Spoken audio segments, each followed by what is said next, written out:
Hi, everybody. Welcome to our Director's Eye Showcase. Thank you so much for bearing with us. We were experiencing technical difficulties this afternoon. For this process to go smoothly for everybody, I'm just gonna invite everyone to turn off their video so that we can spotlight the actors and the directors in this process. So we've been working on these scenes for the last month or so with returning Stagebridge students and also actors in our scenes. And what you're gonna see today are 6 scenes that were directed by Director's Eye students, and all varying degrees of themes, topics, um, but I don't want to speak anymore, and I'm gonna have the directors introduce their scene for us, and we'll start with Denise. Enjoy the show, everybody. Yes, please.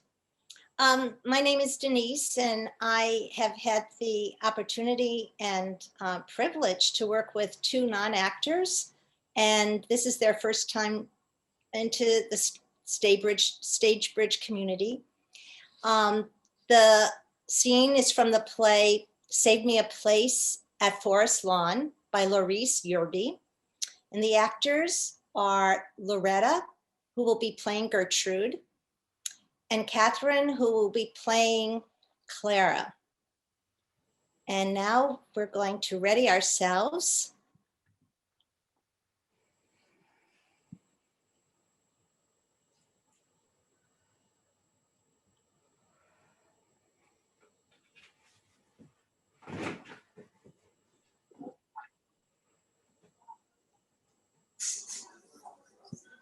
Three breaths.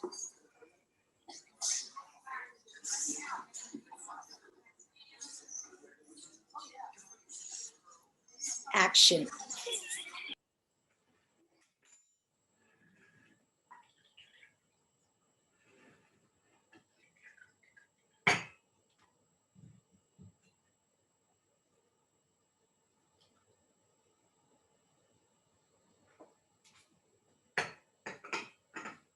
Have you made your plans, Clara?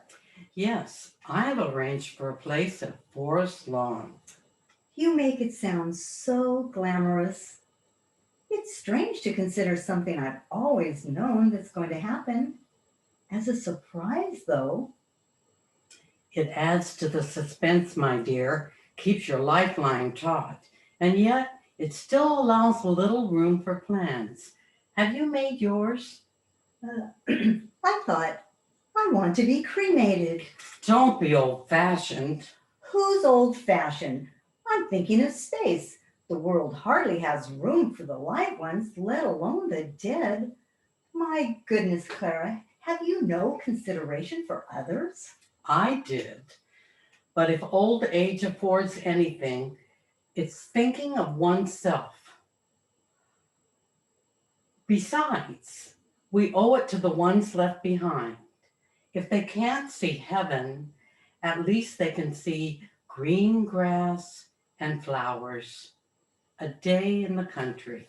I don't want to fertilize the countryside with Sunday drivers. Bosh, why do you want to be burned? Who do you think you are, St. Joan?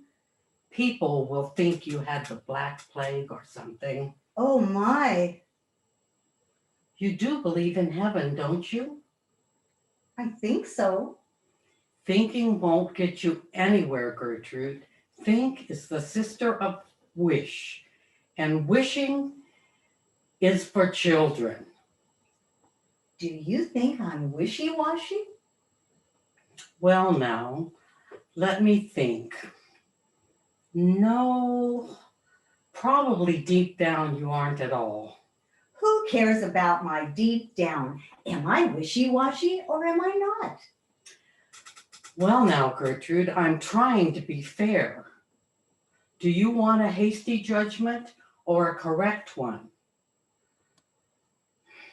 On the one hand, you don't exactly take life by the horns. And on the other, it doesn't take you anywhere. Maybe life is wishy-washy and I'm not. You can't say that. Life isn't a person.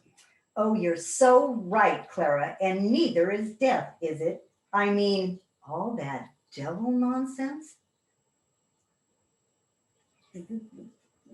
There's no place like hell, is there? Be it ever so humble, there's no place like hell. How should I know? All I know is this is no time for us to forget all we've heard. We need to forget it. We've got to make the best of what we don't know. We've got to make the best of what we don't know. Forget about what we do know and carry on from there. Oh, Clara, I felt there was something wrong. I meant well. I really didn't want to go up in smoke.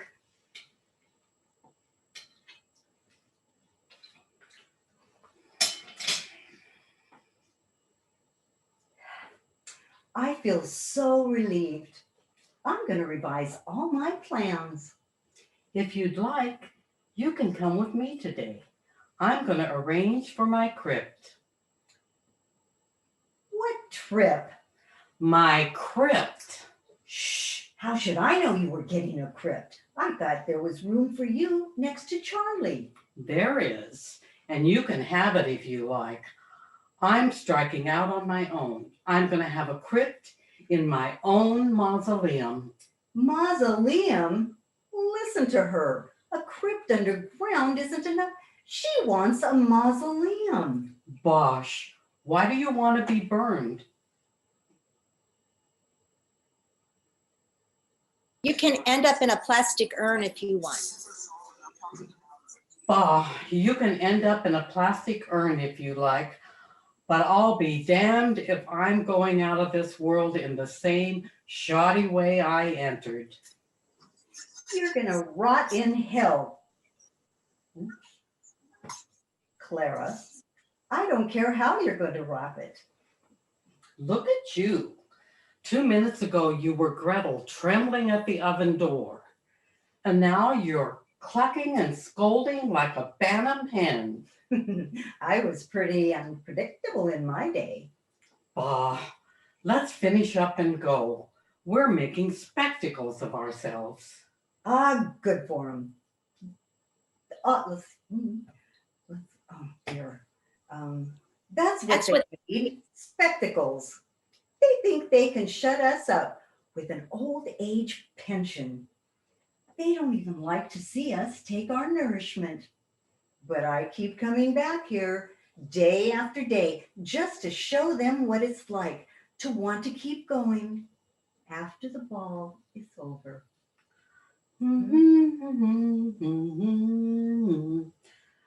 Don't look now, Clara. Albert Hogarth is in line and he's looking this way. Don't look. Oh, bother. I hope he doesn't see us. If he does, we'll never get rid of him. Has he seen us yet? I think he's seen me, but not you yet. He doesn't give a whit about me. It's you he's after, Clara. Ugh, that's disgusting. You'd think he'd have better sense at his age. He must be 90. Now, Clara, be charitable. He's only lonely. He just likes your company. No man just likes your company. Where is he now? He's got away from the line.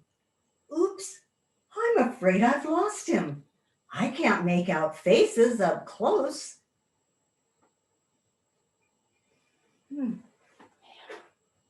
Glasses, did I say that? Can I borrow your glasses? Okay. May I borrow your glasses? Of course you can't. My glasses are only for me, and I don't loan them to anyone. Do I say no? I can't. They don't. Well, I can't find him without glasses. I can't find him. Okay. Well, I can't find him without glasses, Clara. I have a magnifying glass. Shall I use it? I use it for looking at price tags. Put that magnifying glass away. You can't look at people with a magnifying glass. If I ever thought I'd be scolded at my age. Where will it all end? Treated like a child. You act like one.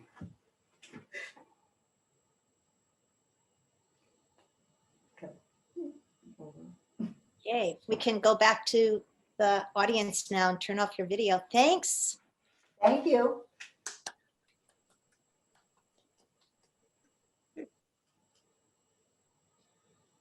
See, it says Gertrude and Clara. Mhm. Do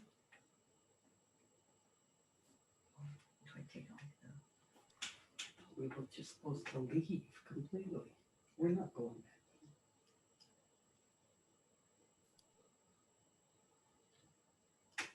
I guess we don't. But don't we get to see it? No.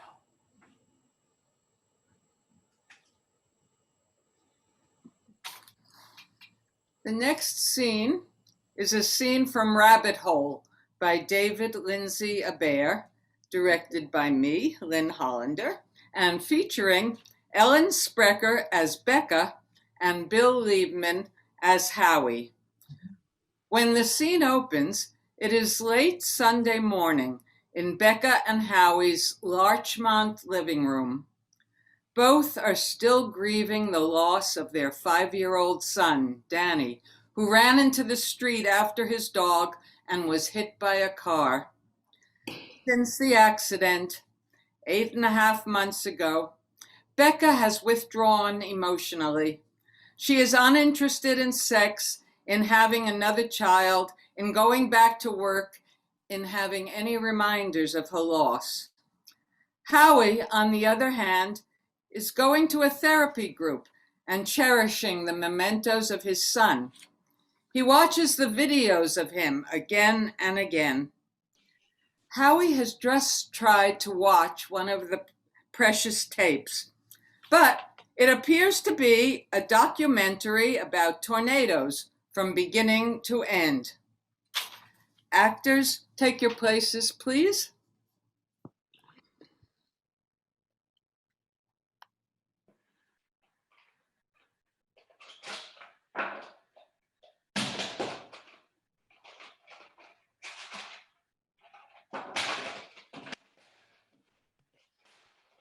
Becca! Becca!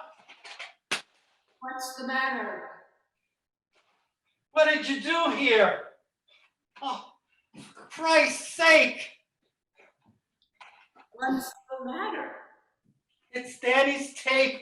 You recorded over Danny's tape.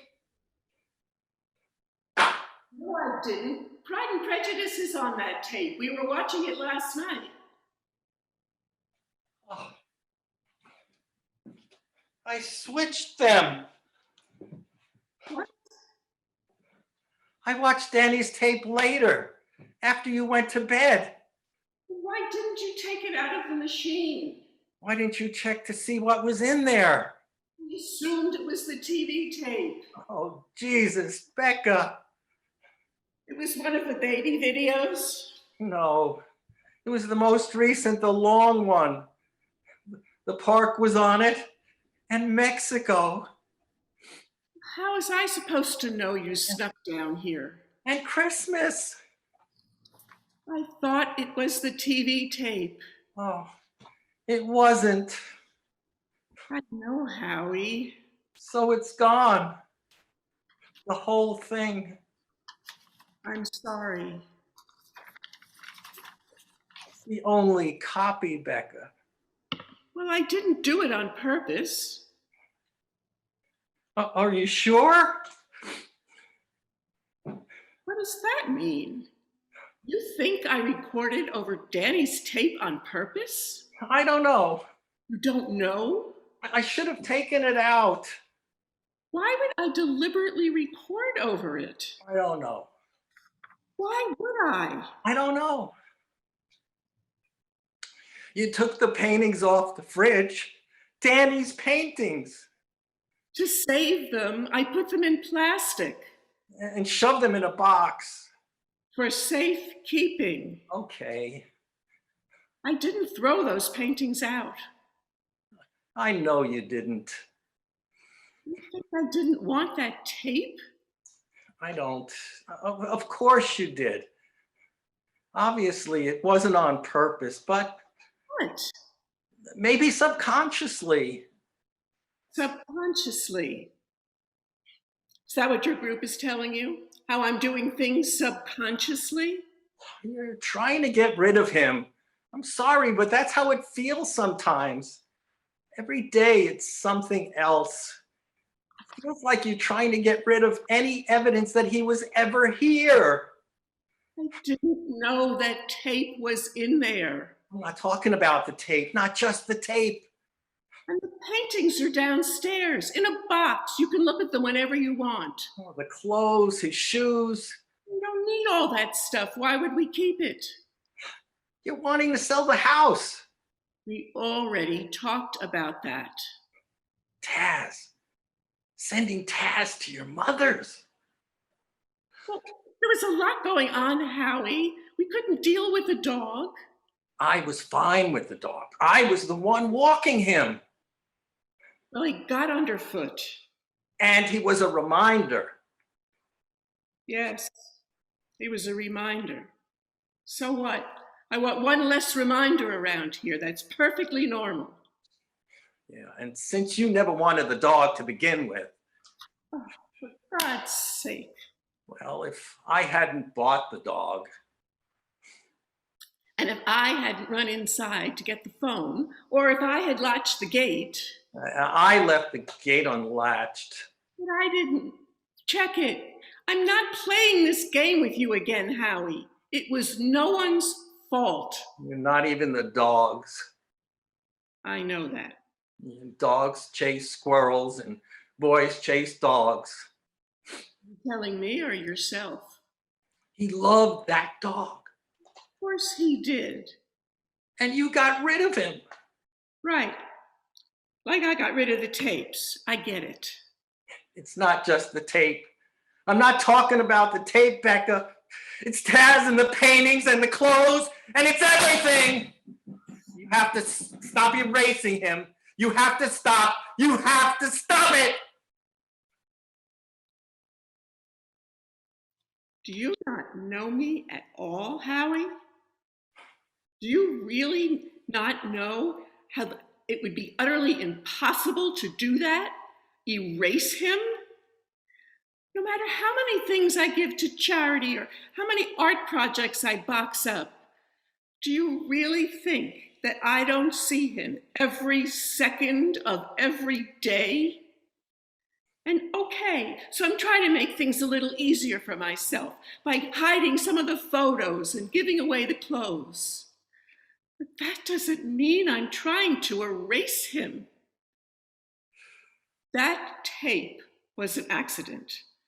And believe me, I will beat myself up about it forever, I'm sure.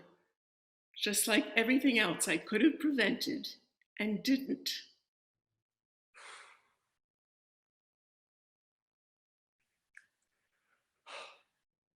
That's not what I want, Becca.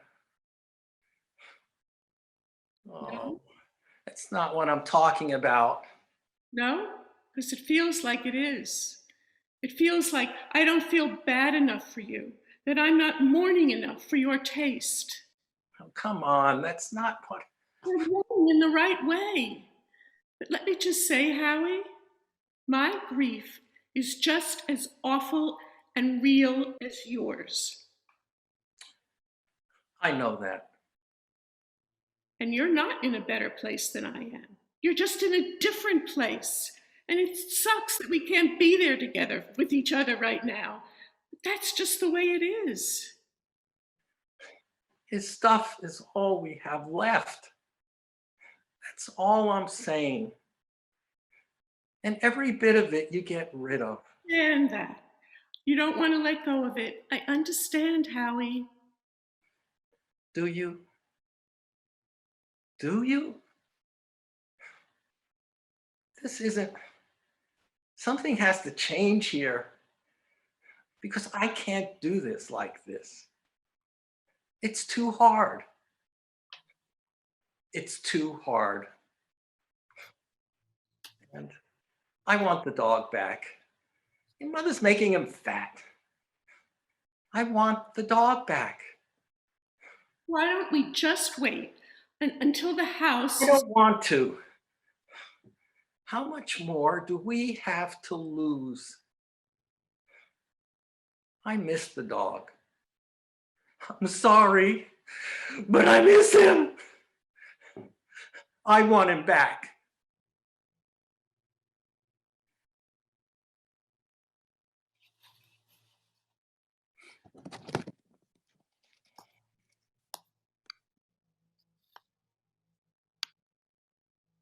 Thank you.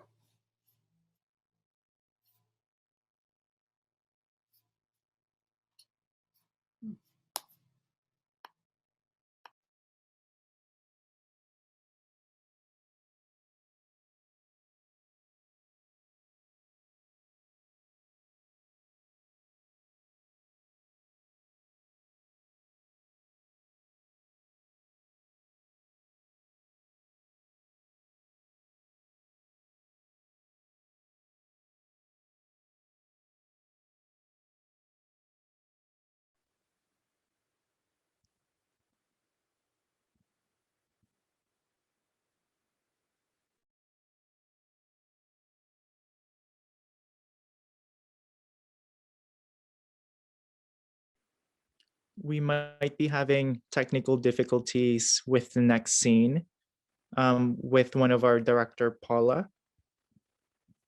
So we'll jump ahead shortly. Oh, there she is. Thanks, Paula. I was trying to stand. That was a very impressive performance, and I was trying to do a little chat. But anyway, shall I bring in my people now, or talk about what it's about? Go ahead, friend. Okay. This is the DMV Tyrant by Christopher Durang. It expresses everyone's frustration that they may have encountered in life when dealing with government bureaucracy. And George Donor plays a DMV agent, and Rusty DeLucia plays the customer. She is coming into the DMV to try to get her permanent license. She has a temporary one, and she encounters this indifferent DMV agent. So I will bring them in now.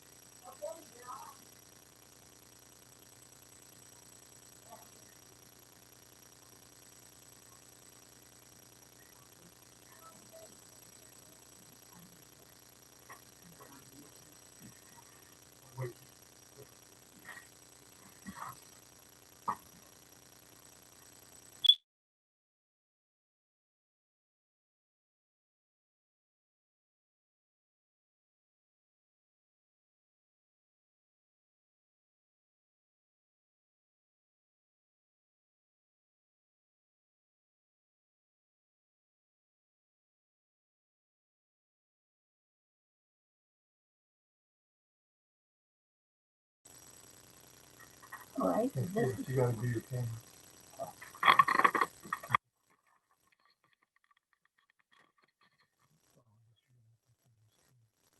Yeah, I'm going to tilt it up a little bit. Come over to see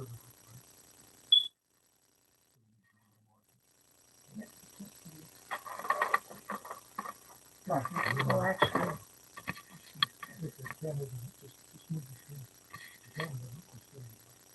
yeah, you're going to move. Yeah, you're right. Yeah. Okay, yeah, this is George Donor, DMV agent, Rusty DeLucia, customer. All right. I know. Places. Action.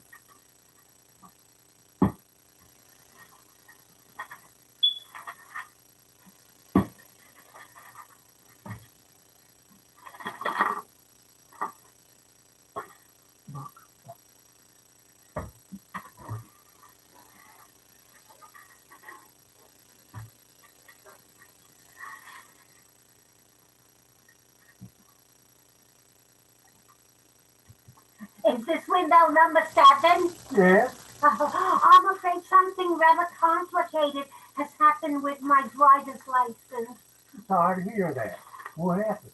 Well, you see, I recently moved here from another state, and I'm afraid I let my driver's license lapse, and,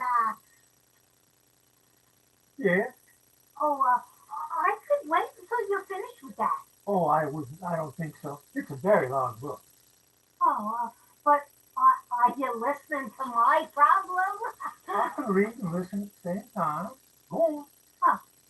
Yeah, okay, well, you see, I took the driver's test again and I passed it. And they gave me this temporary license which is expired, and I didn't receive my permanent license, so I called and they said, well, they had lost my name in the computer.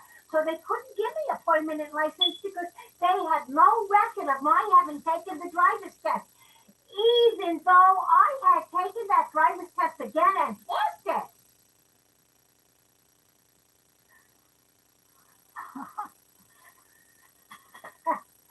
You're trying to say something. Wait a minute. I wanted to finish the paragraph. Now, what seems to be the matter? Well, you Read see, one sentence, please. I haven't received my driver's license. Let me see if you're on the computer. Oh, well, I'm not on the computer. What does your name? No, you don't. I'm not in there. How do you spell that? You don't understand. Look, you see, I went to Windows 3, and they told me there is no record of me on that computer. I am not Windows 3, I'm Windows 7, and I need to know your name. Jane the Agonist. Is that A as in Argyle, G as in Gesundheit, N as in nincompoop, E as in excruciating, S as in seltzer water, J as in Jupiter, A as in Agnes, N as in Nancy, E as in excruciating, slow, lingering death. Yeah. Well, you're not in the computer. Well, I told you I wasn't. Fine, I will give you an award at the end of the day. How else may I help you? Oh, I would like my permanent driver's license. I'm sorry. You do not have your record on the computer. Oh, but I have a temporary license right here. This temporary license has expired. Yes, I know. It is no longer valid. Yes, I know that. You see, that's why I want my permanent driver's license. You see, I didn't realize that my temporary license had expired until after I thought, well, I don't have my permanent license. I just presumed everything was all right. What a funny thing to do. If you do not have your permanent license, how did you get here to deal with Miss I took a taxi. Did you prove that to me? What? Did you keep a receipt on the taxi? No, I didn't. I trust you did not drive here yourself, did you, Miss Jane Agnes? Oh, no. Look, I realize my license is invalid. That is correct.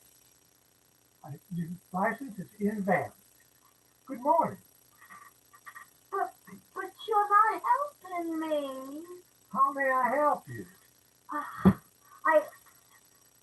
I want my permanent driver's license. You must take the driving test. But I already took the driving test.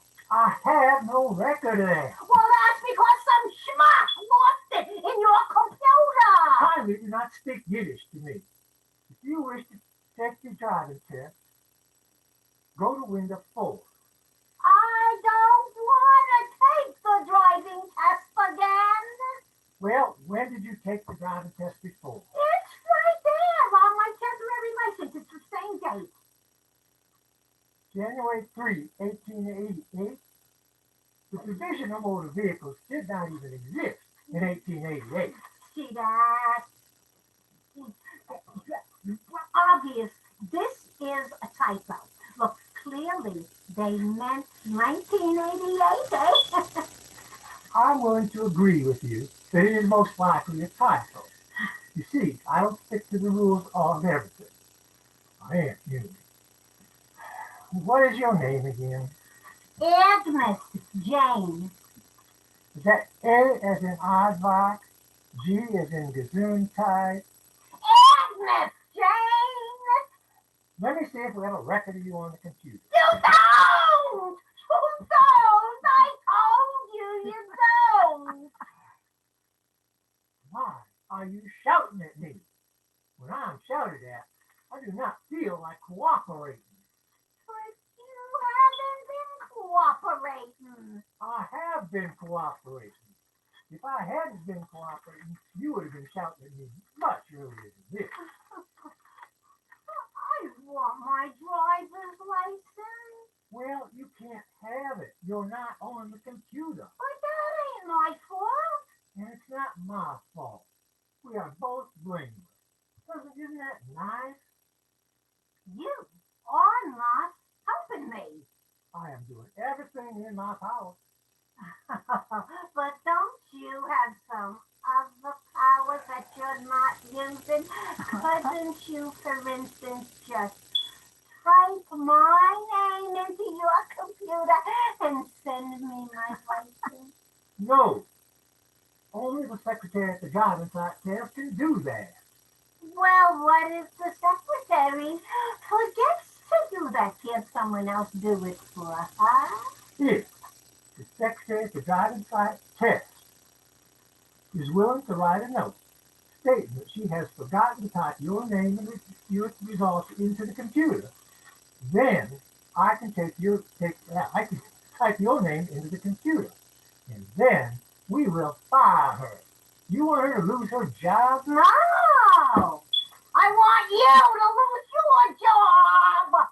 I don't see how you can expect me to help you if you're going to be hostile.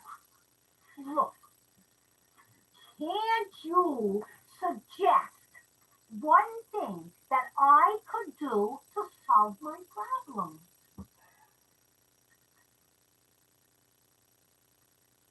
If you could relive the initial driving test, when it was finished, you could ask to watch the secretary type your name into test results into the computer. You suggest that I relive the driver's test? It is a hypothetical suggestion, I admit, but it is the limit of what I can think of for you to help you. Could I see your supervisor, please? My supervisor is shedding documents in the other room and cannot be disturbed. Look me straight in this eye.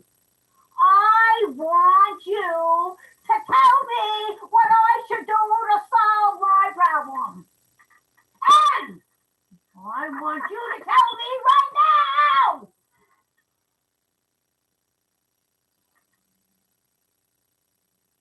Move out of New York. That's a good suggestion. Thanks. Ohio's nice. Good job.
Okay, we are now going to be taken to the southern part of Texas. Hattie and Elizabeth have been friends since high school and have shared everything up to now. And we are going to eavesdrop on them as they share an afternoon together doing what they do, folding laundry at Elizabeth's house and drinking their favorite bourbon and cokes. Actors, lights up.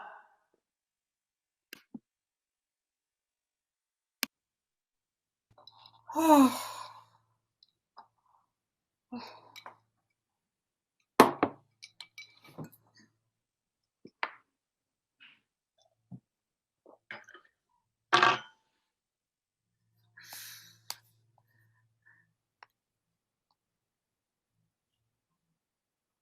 Elizabeth, what are you looking at? Nothing, Hattie, nothing.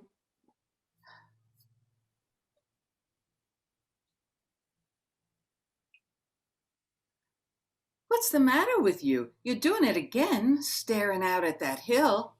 There ain't nothing out there but the highway and the road up to the house. Now, what are you expecting to see?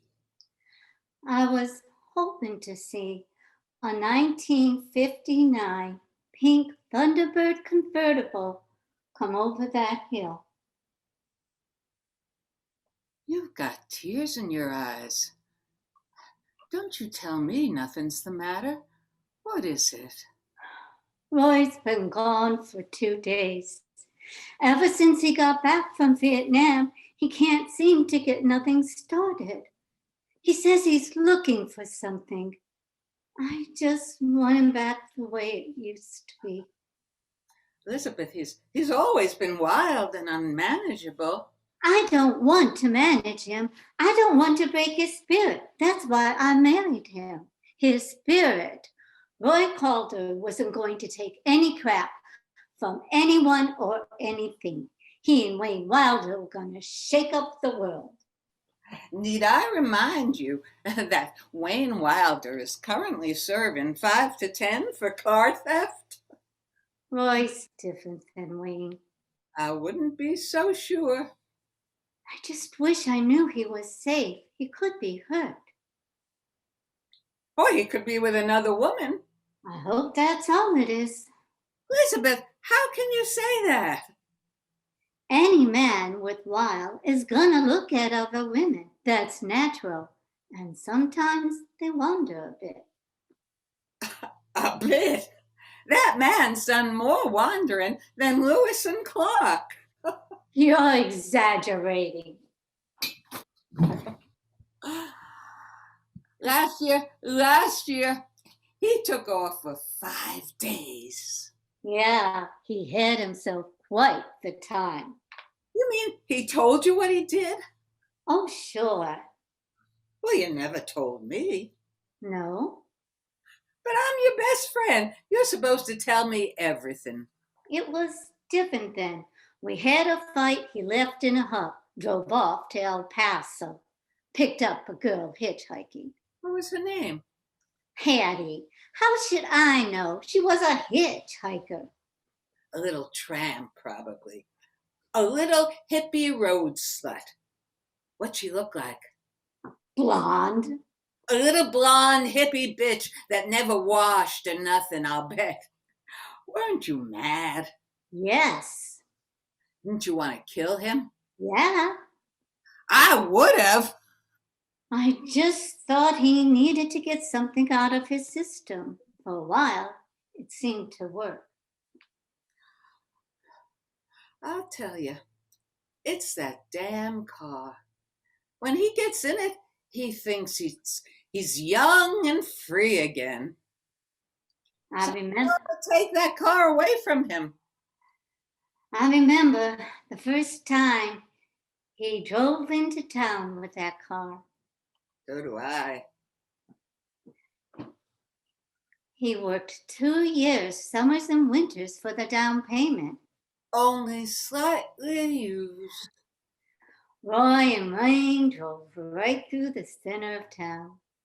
They looked like a couple of sultans. It was bright pink. It glistened like sin.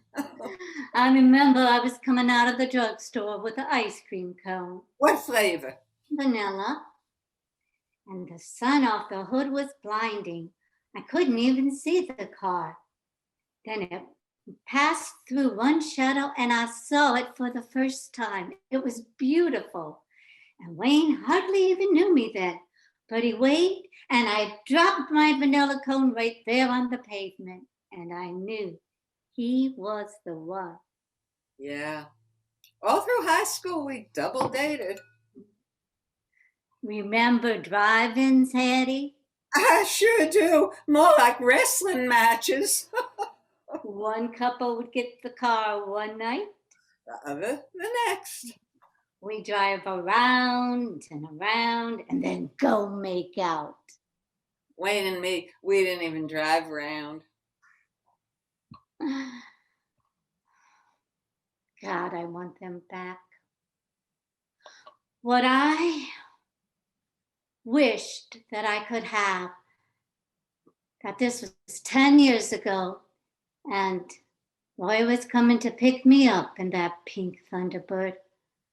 I wished I could buy back some of the summer of the night of that car, that I had in that car, when everything was cool and free, driving along the highway away from this stupid town, then pulling off somewhere, anywhere, being off from town with the boy you love more than anything else in your whole life ever.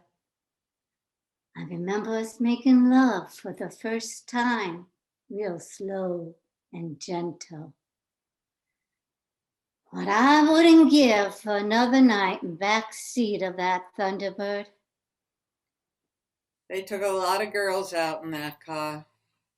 We were different. You're getting all sentimental and romantic. That happened to me once. I let a man run all over me. The worst afternoon of my life. What happened?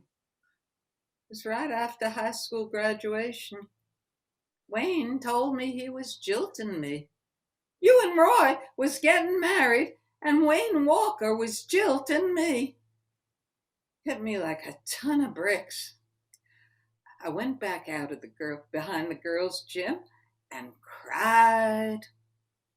And I wrote a poem. Oh, Wayne, you don't know, I love you so well. But you son of a bitch, I hope you roast in hell. Then I decided to get practical, like Hattie's always had to be. I went back to where everybody was in their caps and gowns, and I saw Vernon Dealin standing there.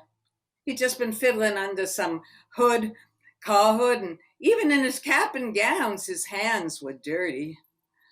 But he was a good man, and I knew he liked me. I got him to take me out. I got him to propose. Within a month, we were married. Poor Vern. Never knew what hit him. What you telling me this for? Roy's just like Wayne. He ain't never gonna change. Maybe not. I've known you all my life, Elizabeth. I know you need a marriage and you want a family. Am I right? Yes. Then wake up. You can't leave the important things in life like marriage and children up to the menfolk. If they had their way, they'd just stick to their football and their fishing and their Thunderbirds and just be boys forever. Now, if Roy straightens up, that's one thing. If not, well, you gotta make a decision. Maybe. It's already been made for me. What do you mean? Nothing, Hattie. Forget I said anything. Don't tell me it's nothing. You're pregnant, aren't you? Yeah.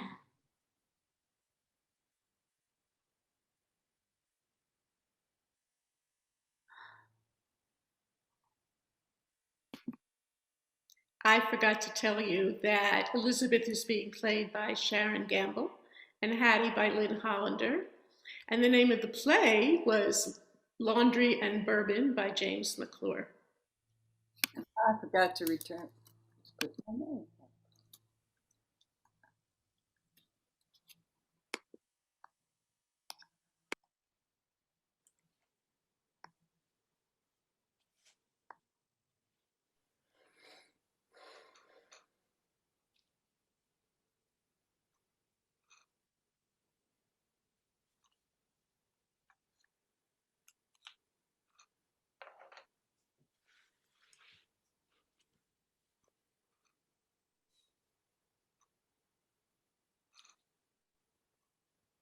Okay, Paula, reset your scene.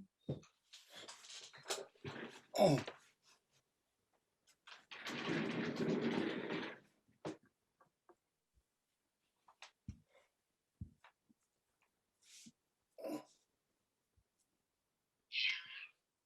Okay. And I think please move your camera slightly to the right and slightly to the right. To your left, I'm sorry. There you go, perfect. And take your standing position. That's perfect. And Eric.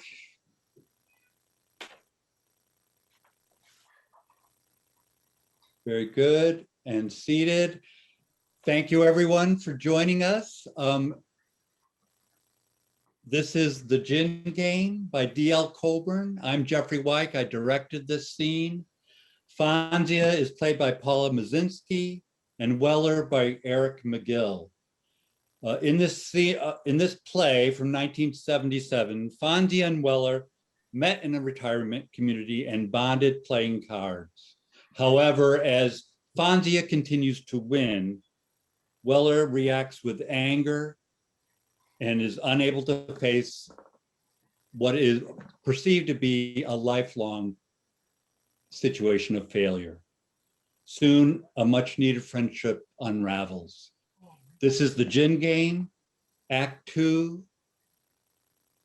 Thank you for joining us. Stand by, I will cue Paula. Paula, when you're ready.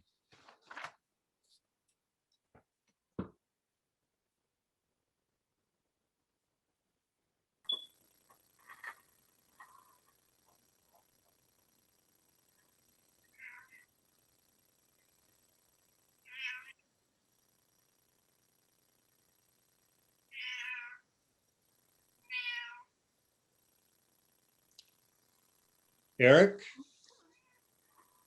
I can't see her.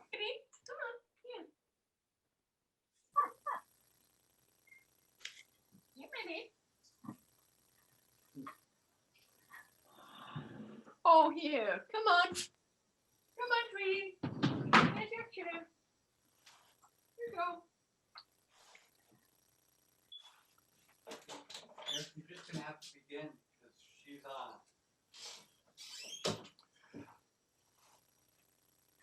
Fonzia. Fonzia.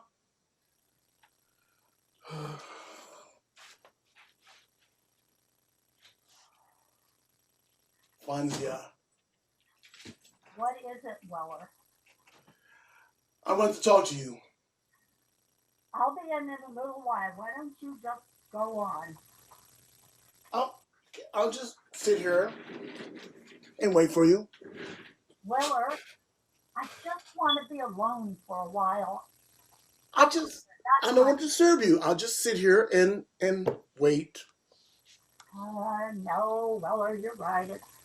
It's dark out there now. It was so pretty before with all the spring flowers. Okay, Vanya, I'll get right to the point. I owe you an apology. Yes, you do. Vanya, I'm embarrassed by my behavior and I'm sorry. You know, I can't tell whether you're joking or whether you really mean it. Of course I mean it. I mean, I acted like a complete ass, and I'm sorry by my behavior, and I apologize. You frighten me. I don't think you realize how much your temper affects people. Oh, it is pretty awesome, isn't it? But it's nothing to be afraid of, Fonzie. You know, I don't think I'm so much afraid of what you're going to do to me. It's just that I don't know what's going to happen next. When you threw that table, it was so terrifying. Oh, Fonzie, it wasn't directed at you. It still frightened me. Fonzie, let's talk about this. Even though I have a bad temper, I think we thoroughly enjoy each other's company. I do enjoy your company, Weller. But you can't play gin. What? Wait. What are you talking about? Woman, I know how to play gin. My mama taught me how to play gin. I didn't mean you couldn't play gin. I mean, you can't play without losing your temper. Oh, please. The next thing you know, you'll be telling me that you're some kind of an expert. Lance, no. Lord knows I'm no expert. I just play like an expert. Okay, now she's done it. Oh, Weller, I was only teasing. Oh, where are those cards? They're around here someplace. Weller, as the Lord is my savior, I was only teasing you. A lot of people say that.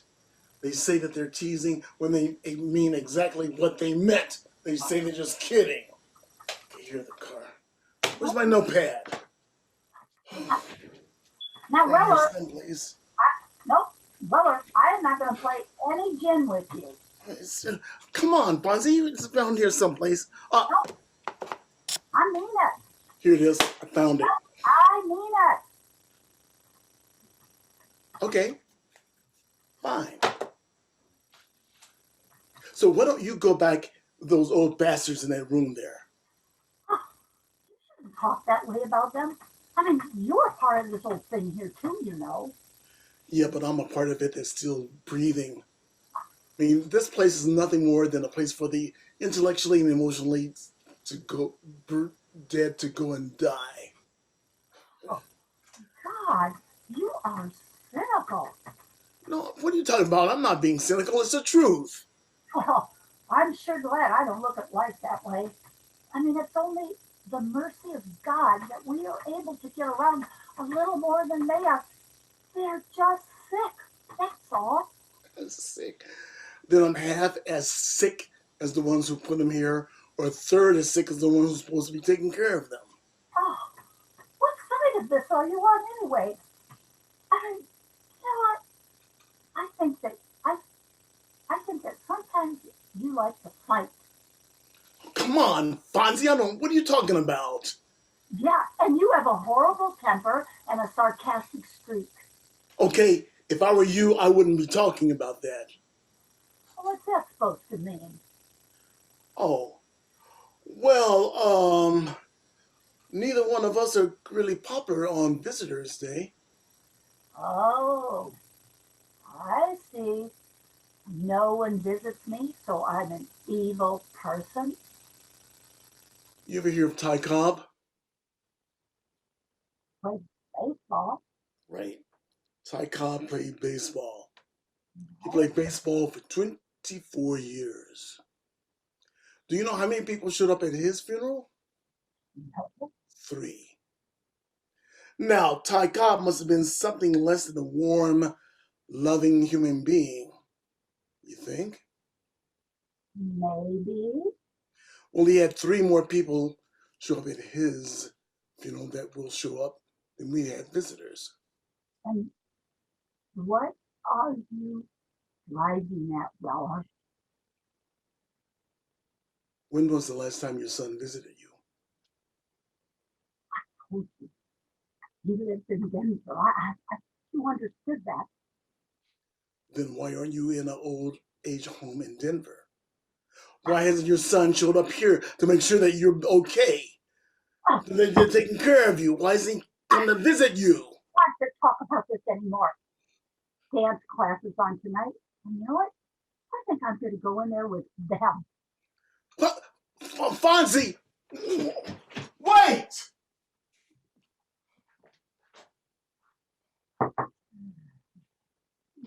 Thank you both.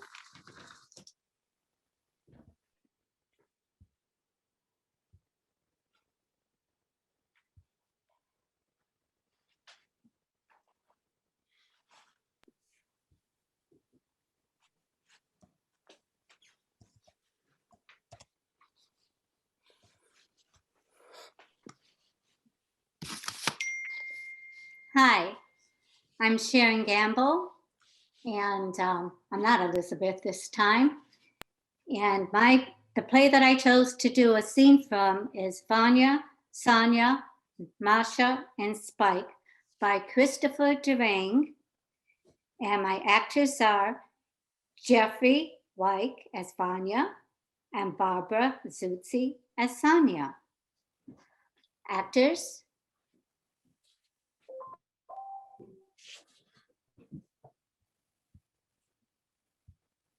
Jeff. Hold on. My screen keeps slipping. There we are. Are you ready? Ready? Places? Before we Hold on. start, Before Jeff, yeah. Jeff, and if you could turn off your video And then go again. back on. It just flipped. They were right. Yeah. Yep. Okay. All And right, then- Jeff. Thank you, friends. Okay, Barb. All right.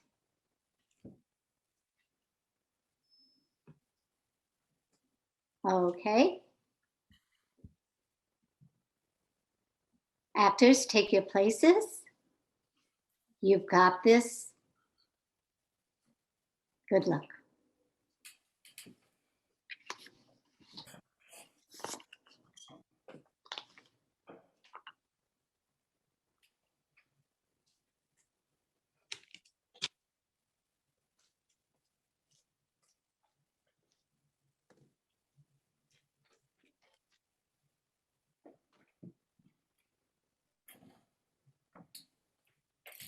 I brought you coffee, dearest Vanya. I have some. Oh, but I bring you coffee every morning. Well, you weren't available. Well, I was briefly in the bathroom. You couldn't wait. I don't know. The coffee was made. You weren't here. I'm capable of pouring coffee into a cup. But I like bringing you coffee in the morning. Well, fine. Here, you take this one. I'll take it. All right. Now I feel better. I'm glad. Has the blue heron been at the pond yet this morning? Not yet, unless it was here before I was. Oh, maybe it'll come later. It's such a beautiful bird. It is. I'm afraid the other cup tasted better. It's the same coffee. Maybe I use more milk than you do. Maybe that's why it tastes better. Don't I usually put in the right amount of milk? I don't know. I don't usually think about it. You know, I'm drinking one cup of coffee and it's enjoying it. And suddenly I have a different cup of coffee and I'm enjoying it slightly less. It's no big deal. I'm just making pleasant conversation. That is not making pleasant conversation. It's first thing in the morning. And you're implying I don't do anything right. I didn't say that. You did. I didn't. Well, you implied it. Forget it. The coffee is delicious. I love it. Oh, for God's sake. Here, take the original cup back. It's not that different. No, I'm sorry I said anything. I mean, I have 2 pleasant moments in my life every fucking day. And one of them is bringing coffee to you. Sonia, I'm sorry I said anything. The 2 cups are almost identical. I should have said nothing. All right. I'm sorry, really.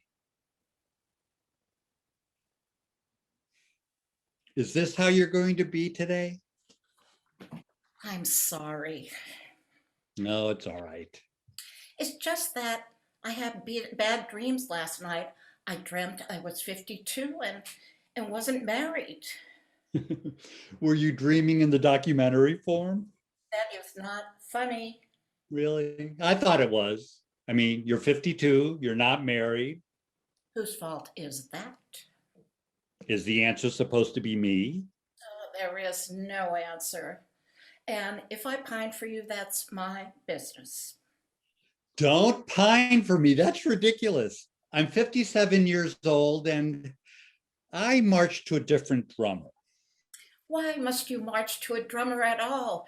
Why can't we both walk to the sounds of a piccolo? What? I don't know what that metaphor means. Besides, you're my sister. We're not blood relations. I'm your adopted sister, and I'll pine if I want. Look, I think the pining after me is a tired reflex. I don't think you even like me anymore. I agree with you. It's reflex with me now. It comes from our living together. There's no one else in the house. Ever since Mother and Father died and Masha left us to take care of them while she went off gallivanting and had a life. Doesn't it make you angry that Masha had a life? Yes, it does, but there's nothing that can be done about it now. I must say, though, that I've always admired how you took care of our elderly parents, did your duty, and even though you were adopted, you put Masha to shame, in my opinion. Well, thank you. I appreciate that. Of course, she had a successful acting career, and you basically didn't have anything else to do. One moment you pay me a lovely compliment, and now, let's not talk. I'll keep my sadness to myself. All right, you do that.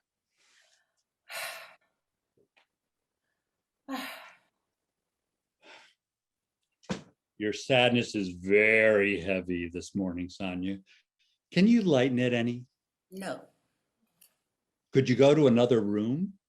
Leave the mourning room, but I'm in mourning for myself. I hope you're not going to be making Chekhov references all day. If they come up, I may. Well, it's been our cross to bear that our parents gave us names from Chekhov plays. The other children made such fun of us with our mysterious names. Such was the burden of having 2 professors for parents, and so active in community theater as well. Remember how good they were in The Reluctant Debutante? I don't think they were as good in Orestia, though. Do you? No, but then I don't think community theater should do Greek tragedy. I don't either. Having professors for parents had its drawbacks. Father was so angry if you didn't know something. What 7-year-old knows who wrote The Imaginary Invalid? Father became so enraged when I said, Neil Simon? I mean, I was 7. And they were very, very difficult once they went mental in old age. But oh, when they were younger, our parents were wonderful, don't you think? I mean, Mother was so elegant, and Father showed affection to me often. He called me his little artichoke. And he really liked artichokes. I think it was probably nice he called you that. Yes, I think so, and he never molested me. And that's nice. God knows who my original parents were. I think they were 2 drunken Irish people who left me alone every night while they went off to the pub. And then one night they got bombed out of their minds and walked off a cliff. Do you ever have any nice fantasies about who your parents were? No. I see.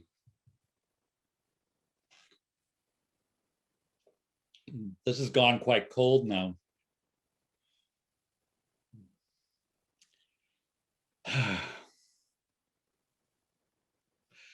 But I'm not going to microwave it.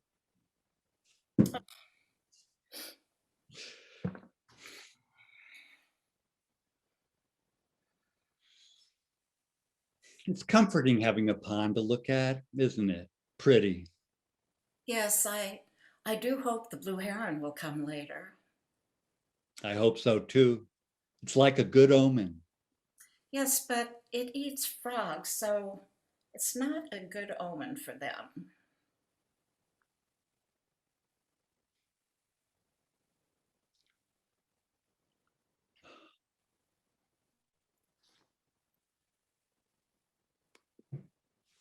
Great, guys. Thank you.